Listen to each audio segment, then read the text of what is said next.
Westermans here with a Lincoln 300C compact MIG with a roll of 0.8 wire in it.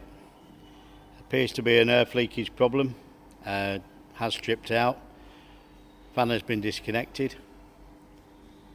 But seems to function okay without the fan.